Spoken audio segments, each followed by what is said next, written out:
Le secrétaire d'État Mike Pompeo a informé en personne les dirigeants sud-coréens, japonais et chinois sur ce que Kim Jong-un et Donald Trump ont convenu à Singapour.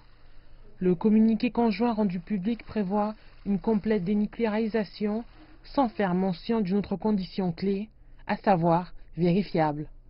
Laissez-moi vous assurer que le mot complet englobe le caractère vérifiable que toutes les personnes concernées ont à l'esprit.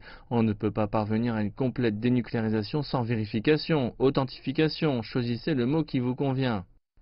Mercredi à Séoul, le chef de la diplomatie américaine a déclaré que les prochains exercices militaires conjoints avec la République de Corée seraient suspendus tant que les échanges diplomatiques avec Pyongyang sont maintenus.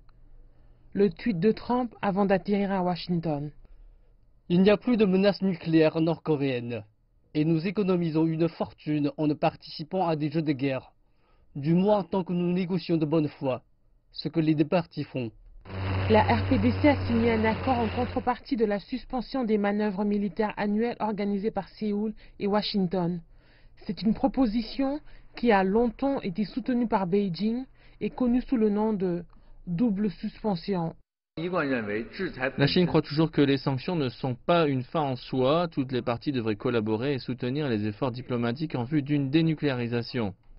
Mike Pompeo et le président Trump ont publiquement remercié Beijing pour sa mise en œuvre des sanctions internationales.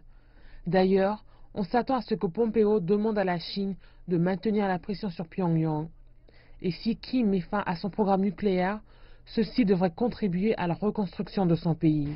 Le secrétaire d'État Mike Pompeo a déclaré que l'objectif de Washington est, je cite, un désarmement majeur de Pyongyang d'ici la fin du premier mandat du président Trump, c'est-à-dire dans 2 ans et demi. Mais selon les estimations d'un important scientifique spécialiste des armes nucléaires, il faudrait jusqu'à 15 ans pour atteindre cet objectif.